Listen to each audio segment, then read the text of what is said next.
Apple ने अपने कर्मचारियों के लिए एसा और एन्चांते जैसे एआई चैटबॉट्स लॉन्च किए हैं, जो ट्रेनिंग और प्रोडक्टिविटी को नए लेवल पर ले जा रहे हैं। आसा को सीड ऐप में इंटीग्रेट किया गया है, जिससे रिटेल स्टाफ को प्रोडक्ट फीचर्स, कस्टमर हैंडलिंग और सेल्स टिप्स पर डायनामिक गाइडेंस मिलती है।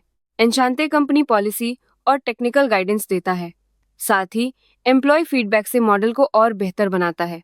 लाइजा मिनेली जैसी बड़ी हस्तियों के नाम के साथ एआई जनरेटेड 11 एल्बम ने म्यूजिक इंडस्ट्री में हलचल मचा दी है। 11 लैब्स के 11 म्यूजिक जनरेटर से बनी ये एल्बम स्पॉटिफाई पर स्ट्रीम हो रही है, जिसमें कलाकारों को पूरी रॉयल्टी और अधिकार मिलते हैं। लेकिन कई कलाकारों ने आई म्यूजिक को आर्ट का मजाक और कॉपीराइट उल्लंघन बताया है। फिर भी आई म्यूजिक का क्रेज बढ़ता जा रहा है। ओपन एआई ने चैट जीपीटी में पहली बार चुनिंदा ब्रांड्स के लिए विज्ञापन टेस्ट करना शुरू कर दिया है। अब यूएस के फ्री यूजर्स को चैट जीपीटी के जवाबों के नीचे एड्स दिखेंगे, जिससे कंपनी एआई डेवलपमेंट का खर्च निकालना चाहती है। दूसरी तरफ गूगल डीपमाइंड के सीईओ ने साफ कह दिया कि जेमिनी में फिलहाल कोई एड्स नहीं आएंगे, क्योंकि यूजर ट्रस्ट सबसे ऊपर है। XAI के ग्रॉक एआई पर लगे बैन को हटाने का फैसला तब आया जब कंपनी ने इमेज मैनिपुलेशन टूल्स हटाने का वादा किया। फिलीपींस की साइबर क्राइम यूनिट ने साफ किया कि अब प्लेटफॉर्म पर कोई कंटेंट मैनिपुलेशन नहीं होगा।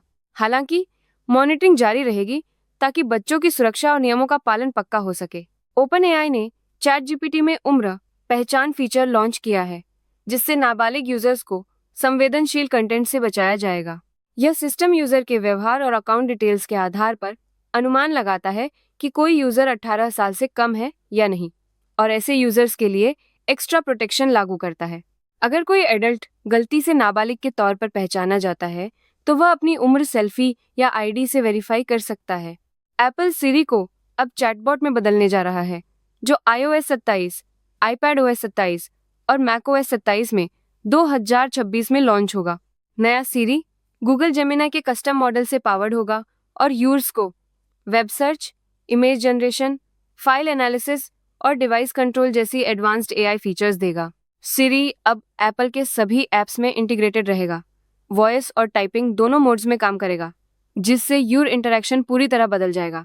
एंथ्रोपिक ने क्लॉड एआई के लिए 57 पेज की नई संविधान जारी की, जिसमें एआई के व्यवहार और मूल्यों को फिर से परिभाषित किया गया है। अब क्लॉड को सिर्फ नियमों की सूची नहीं, बल्कि हर फैसले के पीछे की वजह समझनी होगी, जिससे एआई का निर्णय और पारदर्शिता मजबूत होगी।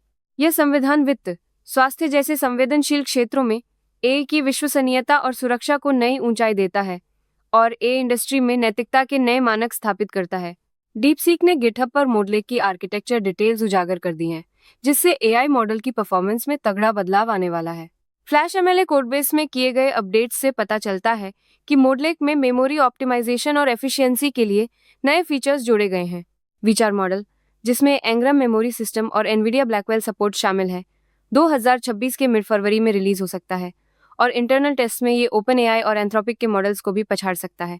SRV3 सबटाइटल्स के अचानक गायब होने से यूट्यूब क्रिएटर्स में खलबली मच गई है। गूगल ने बिना किसी चेतावनी के यूट्यूब के एडवांस्ड सबटाइटल फॉर्मेट SRV3 को अस्थायी रूप से बंद कर दिया, जिससे कस्टम स्टाइल और पोजिशनिंग की सुविधा रुक गई। कंपनी का कहना है कि यह सिर्फ अस्थायी है और वे बग को ठीक करने पर काम कर रहे हैं, लेकिन क्रिएटर्स को अपने पुराने वीडियो की चिंता सता रही है। इतिहास के सबसे बड़े नागरिक अधिकार नेता की छवि को एआई से बचाने के लिए बर्नीस किंग ने ओपन एआई से सीधा संपर्क किया। ओपन एआई ने एमएल के जूनियर की छवि उत्पन्न करने पर रोक लगाई, जिससे ऐतिहासिक हस्तियों की पहचान की सुरक्षा को मजबूती मिली।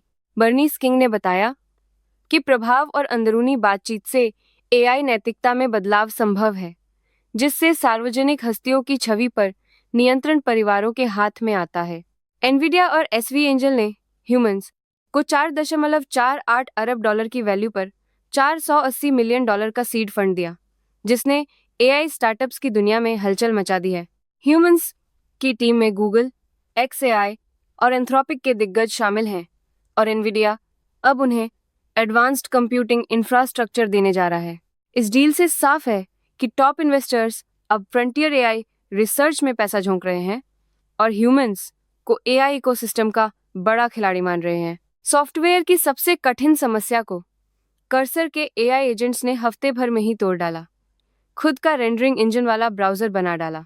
पहले फ्लैट हायरार्की फेल हुई, फिर प्लानर, वर्कर और जज एजेंट्स के रोल डिवाइड से प्रोजेक्ट ने रफ्तार पकड़ी। GPT 5.2 मॉडल ने टास्क फोकस और क्वालिटी में ओपस 4.5 को पछाड़ दिया और अब कर्सर के कई AI प्रोजेक्ट्स रियल वर्ल्ड में उतरने को तैयार हैं।